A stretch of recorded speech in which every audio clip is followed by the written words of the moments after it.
Hello students, पिछली video के अंदर हम बेटा थर्ड एप्लीकेशन ऑफ डायमेंशंस यानी कि डायमेंशंस की थर्ड एप्लीकेशन कर रहे थे। उसके कुछ क्वेश्चंस भी ऊपर हमने कंसिडर किए थे। आई थिंक आपको समझ में आए होंगे।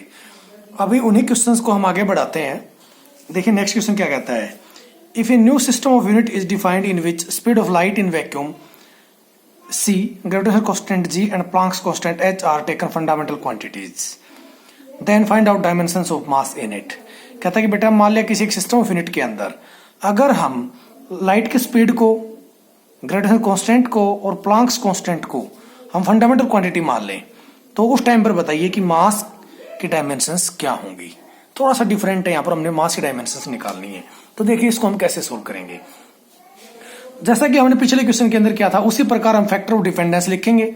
ठीक है, उसी प्रकार हम उसकी डायमेंशंस कंसीडर करेंगे और उसी प्रकार उसके डायमेंशनल फॉर्मूलाज हम पुट करेंगे सभी टर्म्स के और उनकी पावर्स को हम कंपेयर कर देंगे। तो जिससे कि हमारे पास क्या आ जाएगा, मास का डायमेंशनल फॉर्मूला या मास की डायमेंशंस। ठीक है, तो कुछ बिल्कुल सेम पैटर्न पे हमें इसको सोल्व करना है। तो देखिए मैंने यहाँ पे क्या बताया गया है कि मास की डायमेंशन बतानी हमें। ठीक है, तो मास किस पे डिपेंड करता है, speed of light that is C, gravitational constant G और प्लांक्स कांस्टेंट। तो फैक्टर ऑफ डिपेंडेंस लिखेंगे। सबसे पहले क्या लिखेंगे, M is proportional to C. C क्या है यहाँ पर, speed of light. Capital G ये क्या है, ग्रेविटेशनल कांस्टेंट। और एच ये क्या है, प्लांक्स कांस्टेंट। इन सब पर ये डिपेंड करता है। तो यहाँ पर देखिए अगर हम इसके डायमेंशंस फर्स्ट स्टेप हमने लिख लिया। सबसे पहले फर्स्ट स्टेप हमारा क्या था कि फैक्टर ऑफ डिपेंडेंस हमें नोट करने थे या लिखने थे। सेकंड स्टेप क्या कहता है कि उसकी इन सभी फैक्टर्स के टर्म में हम उसके डायमेंशंस कंसीडर करेंगे। ठीक है, तो देखिए क्या होगा, m is proportional to c की पावर a, g की पावर b और h की power c। a b c यहाँ पर क्या है, इसकी डायमेंशंस जो हमने कंसीडर किए हैं। अब देखो बेटा आपने को फॉर्मूला डिराइव नहीं करना, हमें तो सिर्फ उसकी मास का डायमेंशन फॉर्मूला या मास के डायमेंशंस बतानी है। तो आप यहाँ पर डायरेक्ट इसको एज इट इज भी छोड़ सकते हैं और हटाना चाहो तो इस साइन को हटा भी सकते हैं। क्या हो जाएगा, m इजिकल टू के, सी की पावर a, j की पावर b, h की पावर c। तो इसको इक्वेशन नंबर 1 दे दो, चाहे इसको दे दो, एक ही बात है कौन सी इक्वेशंस को, क्योंकि सिर्फ और सिर्फ हमें तो उसकी डायमेंशंस लिखनी है। इधर क्या लिखेंगे, where k is dimensionless constant, dimensionless constant. तो अब क्या करेंगे बेटा, हम दोनों साइड इसके डायमेंशंस को नोट कर लेंगे।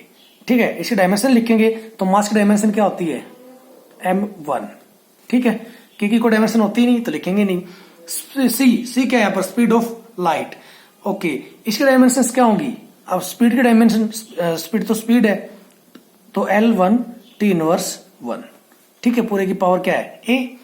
अब किसके डायमेंशन लिखनी है अपने को, g की। g की डायमेंशंस क्या होती हैं, m inverse 1, L3 T inverse 2 पूरे की पावर b और h क्या है, प्लांक्स कांस्टेंट। इसकी डायमेंशंस क्या होती हैं, m1 L square T inverse 1। ठीक है, और पूरे की पावर क्या है, c। तो अब क्या करेंगे, हम सबसे पहले इस पावर्स को सोल्व करेंगे। ठीक है, पावर को सोल्व करेंगे तो क्या आ जाएगा, m1 एज इट इज। अब देखो बेटा क्या है, L1 T इनवर्स 1 पूरे की पावर क्या दी गई है, a। तो जब इसको सोल्व करेंगे तो सबसे पहले हम इधर भी m की पावर कंसीडर करेंगे। तो इधर तो m है ही नहीं, इसमें है।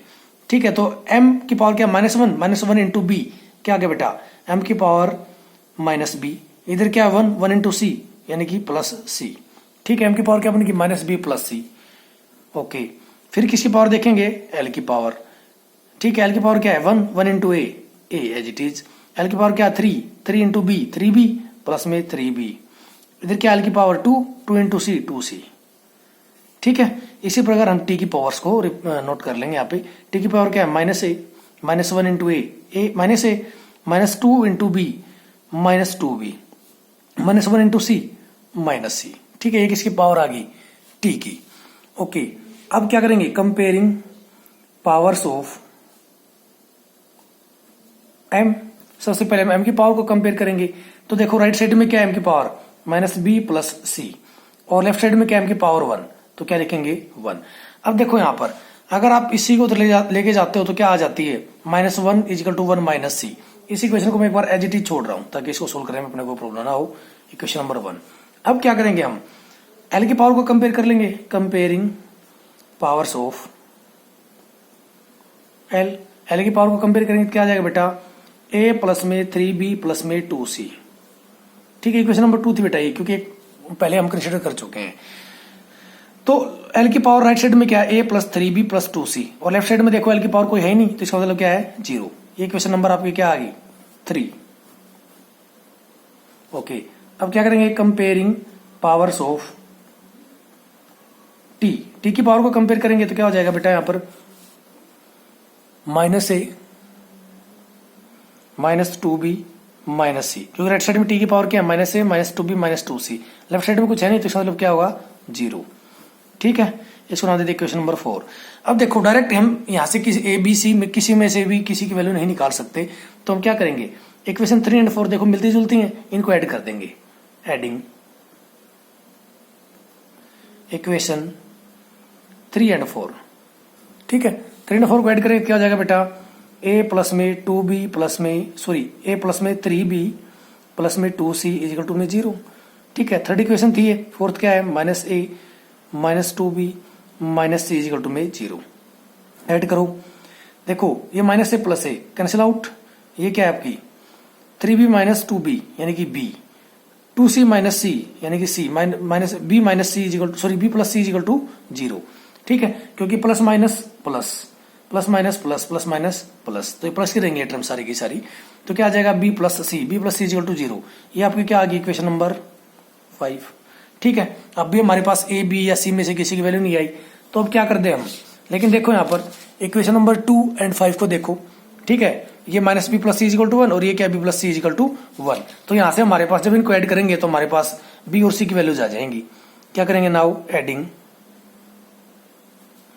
Equation 2 and 5।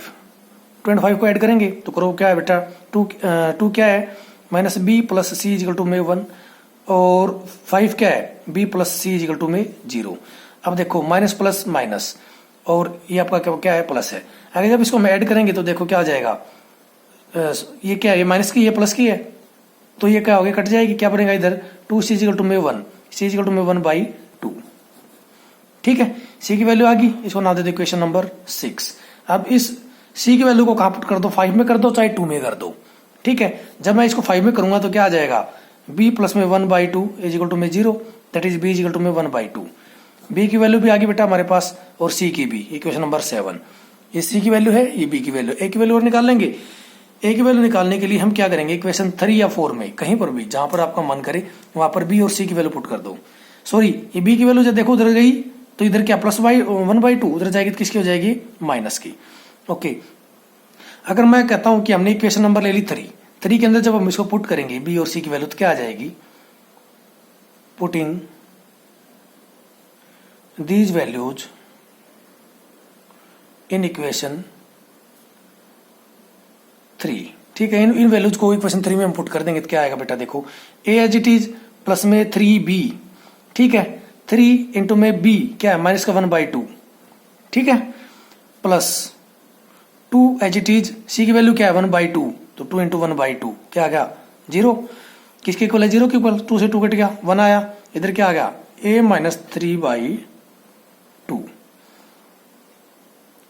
Plus 1 is equal to में 0। देखो बेटा अब इसको हम सोल्व करेंगे, जब इसको हम सोल्व करेंगे तो a की वैल्यू क्या आ जाएगी, a इज इक्वल टू में 1/2। ठीक है, क्योंकि माइनस 3/2 प्लस 1 क्या बचेगा, माइनस 1/2। उधर लेके जाएंगे तो इधर माइनस का 1/2 था, उधर किसका हो जाएगा, प्लस का। तो ये आपसे देखो a b और c तीनों की वैल्यू आ गई। तो अब हम इसको हम क्या करेंगे, इनको सबको इक्वेशन 1 के अंदर पुट कर देंगे। तो हमारी इक्वेशन क्या थी, m इज इक्वल टू में k, c की पावर a, g की पावर b और h की पावर c। तो यहाँ पर a b और c की वैल्यू पुट करेंगे इस इक्वेशन के अंदर, तो क्या आएगा बेटा, m as it is m k, इसको हम लिखो ना लिखो क्योंकि डायमेंशनलेस कांस्टेंट है, तो हमें तो सिर्फ डायमेंशंस बताने हैं, फॉर्मूला नहीं बताना। फॉर्मूला बताना होता तो हम k को जरूर लिखते। तो देखो c की पावर कितनी है, c की पावर a और a की वैल्यू क्या आई है अभी 1/2 एज इट इज। ठीक है, g की पावर क्या है b की वैल्यू क्या आई है -1/2। ठीक है, और h की वैल्यू क्या आई, सॉरी h की पावर क्या है c और c की वैल्यू क्या आई थी 1/2। ठीक है, तो this is the dimension formula for mass in terms of speed of light, greatest constant g and Planck's constant h। ठीक है बेटा, तो अपने को ये निकालना था यहाँ पर डायमेंशन फॉर्मूला या डायमेंशंस बतानी थी। अगर सिंपल डायमेंशंस पूछी जाए तो 1/2 - 1/2 और 1/2, ये क्या डायमेंशंस। डायमेंशन फॉर्मूला पूछा जाए तो क्या है, m = c की पावर 1/2, j की पावर -1/2 और h की पावर 1/2। ठीक है, तो ये क्या है, dimension formula of mass in terms of speed of light, gravitational constant g and Planck's constant h। Okay, चलिए एक क्वेश्चन और सोल्व करते हैं, देखते हैं इसको। Next question is, if heat H produced in a wire depend on current through it, resistance R of wire and time T for flow of current, then find out formula for it। हमारे को क्या दिया गया बेटा, यहाँ पर कहता है कि अगर किसी वायर के अंदर करंट पास हो रहा है, ठीक है, तो जैसा कि आप 10th क्लास में पढ़ चुके हो, जब किसी वायर के अंदर से करंट पास होगा तो वहां पर हीट प्रोड्यूस होती है। तो यहाँ पर जो हीट प्रोड्यूस होगी वो किस पे डिपेंड करेगी, उसके अंदर से जो करंट पास हो रहा है उसके ऊपर, that is I।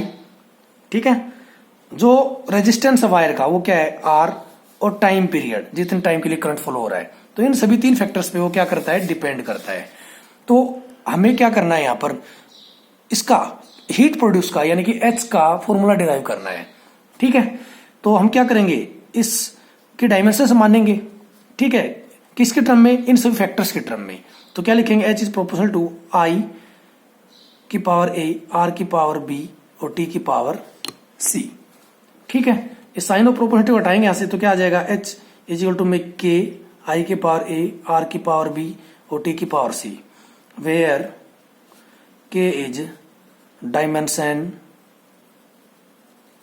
Less constant. ठीक है, K यहाँ पर क्या, डायमेंशन लेस कांस्टेंट। तो अब क्या करेंगे बेटा, यहाँ पर हम इन सभी का डायमेंशन फॉर्मूला लिख लेंगे। तो देखो यहाँ पर H, I, R और T, यानी कि जो इक्वेशन है आपकी, इक्वेशन नंबर 1 है ये। ठीक है, इस इक्वेशन के अंदर जो सभी टर्म्स दी गई हैं, इनका डायमेंशन फॉर्मूला हम यहाँ लिखेंगे। तो देखिए, हीट डायमेंशन फॉर्मूला क्या होता है, m1l² T इनवर्स 2। ठीक है, K डायमेंशनलेस कांस्टेंट है तो इसका लिखेंगे नहीं। करंट का क्या होता है, A1। ठीक है, और पूरे की पावर क्या है, स्मॉल a। फिर क्या है, R, दैट इज रेजिस्टेंस। रेजिस्टेंस देखो क्या होती है, according to Ohm's law, V/I, potential upon current. Potential किसे लिखते हैं हम, वर्क अपॉन में चार्ज। ठीक है, तो जब इसको सोल्व करेंगे तो इसका डायमेंशन फॉर्मूला क्या आ जाएगा, m1l² T inverse 3 A inverse 2। ठीक है, और पूरे की पावर क्या है, B। ओके, अब टाइम पीरियड का फॉर्मूला क्या होता है, T की पावर 1। ठीक है बेटा, तो इसकी पावर क्या, पूरे की C। अब क्या करेंगे हम, इसको इन पावर्स को सोल्व करेंगे तो देखो लेफ्ट साइड तो एज इट इज रहेगी, क्या हो जाएगा आपका, m1l² T इनवर्स 2। ठीक है, राइट साइड में क्या हो जाएगा, देखिए A की पावर चलो पहले हम M की पावर को लिखते हैं। M की पावर तो यहाँ है ही नहीं, इसमें है सिर्फ, तो M की पावर क्या हो जाएगी इधर, B। 1 है ना, 1 × B, सिर्फ B, इधर कोई M की पावर नहीं है। फिर लिखेंगे हम L की पावर, तो देखो L की पावर इधर कोई नहीं है, सिर्फ इधर L की पावर कितनी है, 2 × B, क्या बन गया, 2B। इधर L है, नहीं है। ठीक है, इसी प्रकार T की पावर को कंपेयर करेंगे तो यहाँ पर भी T नहीं है, यहाँ पर है T की पावर इधर क्या, -3, और -3 × B, T की पावर क्या आ गया, -3B। इधर भी है T की पावर कितनी है, 1 × C, यानी कि +C। ठीक है, -3B + C। ओके, फिर देखेंगे A की पावर को, A की पावर यहाँ कितनी है, 1 × A, स्मॉल a। इधर क्या है, A की पावर -2 × B, -2B। इधर A की पावर है ही नहीं। ठीक है, अब क्या करेंगे, कंपेयरिंग पावर्स ऑफ M की पावर को कंपेयर कर ले सबसे पहले, तो हमारे पास B की वैल्यू आ जाएगी। राइट साइड में M की पावर क्या है, B, और लेफ्ट में कितनी है, 1, तो क्या आ गया, B = में 1। फिर अगर हम L की पावर को कंपेयर करें तो L की पावर इधर क्या है, 2B, इधर क्या है 2, तो 2B = 2, यानी कि B की वैल्यू फिर से क्या आ जाएगी, 1। ओके, अब क्या करेंगे, कंपेयरिंग पावर्स ऑफ T की पावर को कंपेयर करें तो देखो इधर राइट साइड में क्या है, -3B + C = में, लेफ्ट साइड में क्या है, T की पावर -2। ठीक है, तो इधर राइट साइड में क्या है, -3B + C, और लेफ्ट में क्या है, -2। तो देखो यहां से अब हमें B की वैल्यू पता है, तो इसके अंदर B की वैल्यू पुट कर देंगे तो क्या आएगा बेटा, यहाँ पर -3 + C = में -2। ठीक है, जब ये -3 इक्वल से उधर जाएगा तो प्लस का हो जाएगा, क्या हो जाएगा, C = में -2 + में 3, दैट इज C = में 1। C की वैल्यू भी आगे हमारे पास कितनी आई, 1। तो ये आपकी होगी इक्वेशन नंबर, इसको मान लीजिए 2, इसको मान लीजिए 3। अब हमारे को किसकी वैल्यू निकालनी है, ए की वैल्यू। तो देखिए अब क्या करेंगे हम, कंपेयरिंग पावर्स ऑफ ए की पावर को कंपेयर करेंगे हम। तो जब राइट साइड में देखो ए की पावर क्या है, a माइनस 2b, और लेफ्ट में क्या है, ए की पावर दी नहीं है, तो यानी कि इसका मतलब क्या है, 0 की पावर। तो देखो 1 बी की वैल्यू आपको पता है कितनी है, 1, तो 1 पुट करेंगे बी की जगह, तो क्या आ जाएगा, a minus 2 into 1, minus 2 into 1 यानी कि माइनस 2 इजिकल टू में 0। तो क्या हो गया बेटा, a इजिकल टू में 2, a की वैल्यू क्या आ गई 2। अब हमारे पास a b और c तीनों की वैल्यूज आ चुकी हैं। इन सभी वैल्यूज को putting values of a b and c in equation 1, ठीक है। a b और c तीनों की वैल्यूज को किसमें पुट कर देंगे, इक्वेशन 1 के अंदर। तो देखिए क्या इक्वेशन आ जाएगी आपकी, h इजिकल टू में K as it is, dimensionless constant है, i की पावर क्या है, a, ठीक है। और a किसके इक्वल आया था अभी हमारा 2 के इक्वल, तो क्या पुट कर देंगे 2। ओके, नेक्स्ट क्या है r की पावर b की वैल्यू क्या आई थी 1, तो यानी कि r की पावर 1, लिखो ना लिखो एक ही बात है, ठीक है। फिर क्या है t की पावर भी कितनी है c, और c की वैल्यू क्या आई हमारी 1, तो क्या हो गया t एज इट इज, क्योंकि उसकी पावर 1, अगर पावर नहीं दी गई इसका मतलब क्या है, पावर उसकी क्या है 1। तो ये हमारा क्या आ गया बेटा, हीट प्रोड्यूस का फॉर्मूला। ये फॉर्मूला आप 10th क्लास के अंदर पढ़ चुके हो, h इक्वल टू में I²RT, ठीक है। वही फॉर्मूला हमने यहाँ पर डिराइव किया, ठीक है। तो ये अभी हमने जो हमारी थर्ड एप्लीकेशन थी डायमेंशंस की, यानी कि टू डिराइव द फॉर्मूला, उसके ऊपर बेस्ड कुछ एग्जांपल्स की। एक छोटा सा एग्जांपल और देखते हैं, अगर डिपेंडेंस नहीं दी गई तो कैसे होगा। देखिए, if slab time force is equal to power, हमने क्या कहा बेटा, यहाँ पर स्लैब कोई क्वांटिटी दी है, हमें नहीं पता स्लैब क्या है, ये थप्पड़ वाला स्लैब नहीं है, पता नहीं क्या है ये हमारे पास, ठीक है। तो कहता है कि स्लैब टाइम्स फोर्स, यानी कि स्लैब इनटू में फोर्स किसके इक्वल है, पावर के इक्वल है, ठीक है। Then find out dimensions of slab, तो स्लैब की डायमेंशंस बतानी है। तो स्लैब टाइम्स फोर्स का मतलब है slab into force is equal to power, यानी किसके इक्वल है, उन दोनों का प्रोडक्ट पावर के इक्वल है ना। तो हमें यहाँ पर स्लैब की डायमेंशंस बतानी है। तो इस फोर्स को मैं उधर ले जाऊं, क्या आ जाएगा, स्लैब इज इक्वल टू में पावर अपॉन में फोर्स, ठीक है। अब पावर का फॉर्मूला आपको पता है क्या होता है, definite formula m1 L² T inverse 3, और फोर्स का फॉर्मूला क्या होता है, m की पावर 1 L1 T इनवर्स 2, है ना। तो अगर इन सभी की पावर्स को अब हमने देख लिया, क्या ऊपर क्या m1 पावर की पावर का डायमेंशन फॉर्मूला क्या है, m1 L² T इनवर्स 3, और फोर्स का क्या नीचे m1 L1 L inverse m1 L1 T inverse 2। जब इसको हम सोल्व करेंगे तो क्या आ जाएगा बेटा, ऊपर m की पावर कितनी है 1, नीचे भी 1, यानी कि ऊपर जाएगी तो ये पावर किसकी हो जाएगी, माइनस की, तो 1 माइनस 1 0, यानी कि m की पावर 0। ऊपर क्या l की पावर 2, नीचे क्या है 1, तो क्या हो जाएगी l की पावर 1, ऊपर क्या है t की पावर -3, जब t की पावर -2 ऊपर जाएगी तो प्लस की हो जाएगी, तो t की पावर क्या बचेगी -1, ठीक है। तो बेटा स्लैब की डायमेंशंस क्या आ गया यहाँ पर, m0 L1 T इनवर्स 1, इसको हम सिंपली ऐसे भी लिख सकते हैं L1 T इनवर्स 1। और ये किसके लिए डायमेंशन फॉर्मूला होता है, वेलोसिटी या स्पीड के इक्वल, है ना।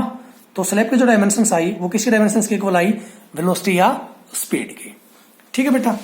तो ये सभी अभी हमने एग्जांपल्स की 3 एप्लीकेशंस बताई थी मैं डायमेंशंस की, तीनों को हमने अच्छे से समझा, उनके ऊपर बेस्ड कुछ क्वेश्चंस किए कि किस प्रकार से हम उनको अप्लाई कर सकते हैं, ठीक है। तो ये पार्ट तो भी यहीं पूरा होता है। नेक्स्ट वीडियो के अंदर हम करेंगे लिमिटेशंस ऑफ डायमेंशनल एनालिसिस।